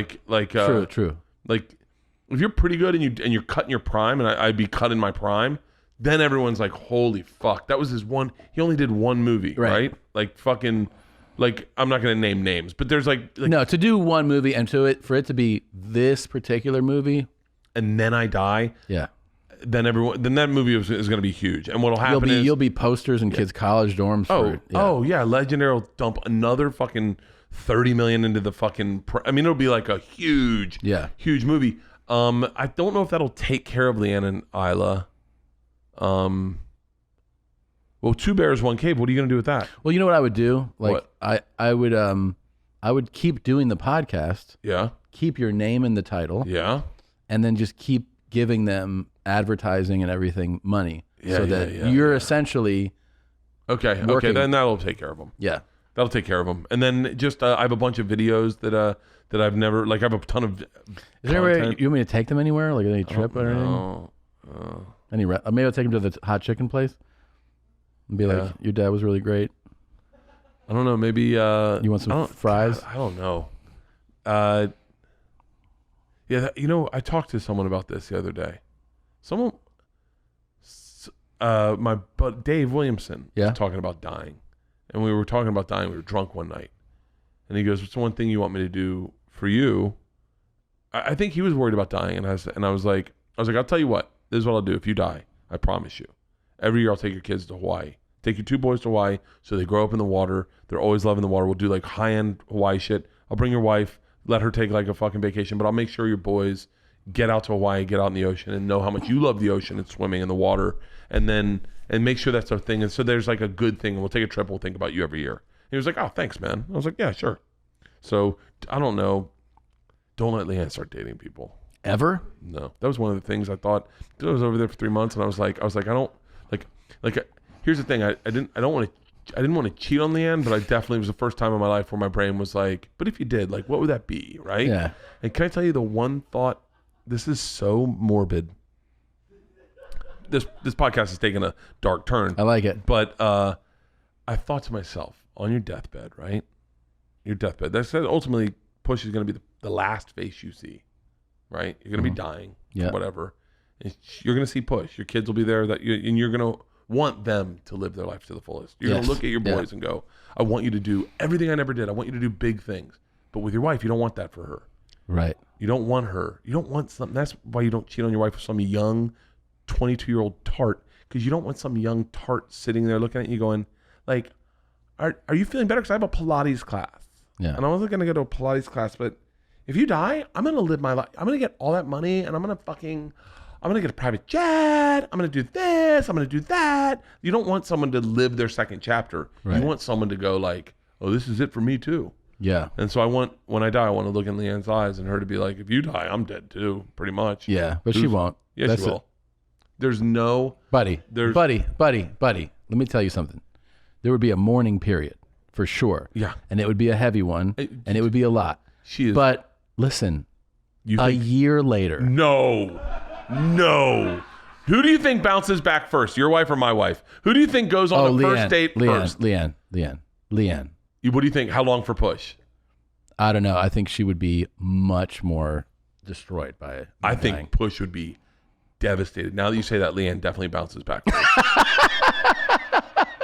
Leanne reads a goddamn fucking self-help book. Yeah, and she'd be like, and I would see her and I'd be like, Leanne, and like... She does this stuff that you hear on Oprah that you should do. Like, yeah. And so I signed up for a volleyball course. Yeah. I had to get out of the house. I couldn't just live in the house. And we honor Bert. We have his photos everywhere, and the girls, they listen to his albums. But Rex and I, Rex. We're building houses together now. We started construction. She would definitely. And then they'd have an HGTV show. Leanne and Rex. Oh, dude, Leanne would definitely marry someone handy. She'd marry like a man's man. Yeah. And my daughters would be cool with it. Isla one time said, what if Mom and I got divorced? She'd be like, whatever. And I went, what do you mean? She goes, it's no different than now. Like, what do you mean? She's like, you're gone all the time. And I was like, hold on, but I'm still here. And she goes, oh, I'm just saying, like, we live pretty much with Mom anyway. And I was like, I go, if we got divorced, who would you want to live with? She goes, Mom, obviously. And I was like, you don't even know where I'm living. She goes, in an apartment. And I was like, no, I'm in Malibu. She's like, you're living in Malibu? I was like, yeah, I'm going to get a fucking place in Malibu with horses. And she goes, you're getting horses? And I was like, but no, you picked Mom. So enjoy Mom. and I'll enjoy my second family. Yeah. Ugh. God. I know. And to think of like, what if Rex is like 6'5"? You know what I mean? Rex will be 5'11". He'll have a full head of hair. It'll be gray. He'll shave every day. Like shit that Leanne probably likes, you know? Like he'll shave every day. He'll be very tidy. He'll like keep things up. He'll know how to put things together. By the way, I could tell Leanne kind of crushing on Stephanie's husband, because Stephanie's husband, when we were in Vegas or in Atlantic City, he's super handy. He's like builds everything. He's that's what he does. I think that's what he does. I think he's a prop guy. Like he builds shit. Sure. And he was talking about building shit. You could see Leanne getting wet listening to him talk. And then I'm like, yeah, just go ahead and kiss him. Whatever. Yeah. It doesn't fucking make it full circle. Yeah. But yeah, she'd have a fucking handy dude who always had a pocket knife. Yeah. He'd wear shitty, stupid jeans, like not cool ones, stupid jeans, but still look good in them. He'd have stupid shoes, but still look good in them. Like he'd be a fucking that kind of idiot. Have a shirt with a pocket. Oh shit. I did not expect this to have a pocket. But you know what I meant? The guys that have a pocket and it's Guy Harvey fishing or whatever. Yeah. Fucking. How long do you think she would mourn for? Now that I think about it, probably 6 months. 6 months, and she'd be like, well, I'm not gonna, I'll be dead honest with you. A month, she would legit mourn. Like 1 month, she would be destroyed. Let me back that up. Maybe like 2 weeks, she's like not doing much, right? Yeah. After 2 weeks, she starts getting out of the house. Yeah. I bet she's out of the house the first fucking week. I bet she's like, hold on, guys, this isn't who we are. This is, oh my God, this is like freaking me out about this surgery. Because I guarantee you, by fucking Labor Day, she's throwing fucking parties. And Dad would want us to have a party because he loved to party. Come on, guys. Yeah. She would rally the troops. And I'd go over and be like, who's this fucking Rex guy? And then... by the way, I should give you keys to my house before I go into surgery, just so you have them and you can walk in whenever the fuck you want and just fucking open the door. Start opening doors. What's going on in this room? What's going on in this room? Yeah. Just start fucking busting out doors because you know. But here's the thing: if like I go in there and I'm like, "Hey Rex," and and he's like, "Hey man, oh yeah, you were Bart's buddy, right?" And I'm like, "Don't you fucking say his name wrong." Don't you say his name wrong? Only I can say his name wrong. Fucking Rex. I'd give him so much shit. I really would. And then he'd be like, "You like cars?" And I'd be like, "Yeah, what's up? What do you got, man?" And that's where he'd come over and you'd be like, "God damn, that's a cool truck." He's like, "Oh, I'm putting her up. Drop the bottom. Just drop the tranny." And can you say that? Drop the tranny. Is that a thing in a car? Yeah. That's the thing. Drop the tranny and putting out the oil. You know, I tell you what, you got to see one of my Porsches. And then your dick gets hard and you're like, "You got a Porsche?" Yeah. He's like, "Hey, did you just get nerve surgery? Look at this here scar." And you're like, "You got nerve surgery, Rex?" He's like, "Dude, you do the rehab?" And all of a sudden, Bart is a distant memory. No, it would never happen, Bart. And by the way, you're not going to die on Thursday. Thank you for saying that. By the way, everyone already knows if I'm dead or not. That's true, but I'm saying it's not going to happen. Slight chance you fall into a coma, maybe, some type of... Like, if you lose oxygen to your brain, you're definitely fucked, but you're not going to die. Want to get coffee? That's definitely one of my thoughts, is just waking up and being like... They're like, "Bert, so we've had some complications." So I'm thinking that nonstop. That's where my brain goes. My brain goes there. It's the best, dude. It's the best. You're gonna want surgery every week after. My blood pressure's in good shape. They're launching a hat on my fucking hat club thing. I'm supposed to buy. My brain's in good. My body's in good shape. My blood pressure's in good shape. I'm overweight, but you were when you got surgery. You're fine. You're going to be fine, man. I won't have drank in 2 weeks. You're really in your head about this. It's routine. Dude, you're not even having major surgery. Someone can find the clip when I go, "I couldn't do what you did." Remember when I said that? Yeah. And now I'm doing it. Now, as if God said, "Hey, do you remember that time that Tom fell and you turned his arm?" And you said, "Oh, I'll set it for you." Guess what, buddy? Do you want to watch the other nerve thing they did to me? Let's go get coffee. Okay. Bye, guys. See you next week. Love you guys. Love you, Tom. Love you too. Bert and Tom, Tom and Bert. One goes topless while the other wears a shirt. Tom tells stories and Bert's the machine. There's not a chance in hell that they'll keep it clean. Here's what we call 2 bears, 1 cave. No scripts, a bit of booze, amateur partology, dirty jokes, raunchy humor, no apologies. Here's what we call Two Bears, One Cave.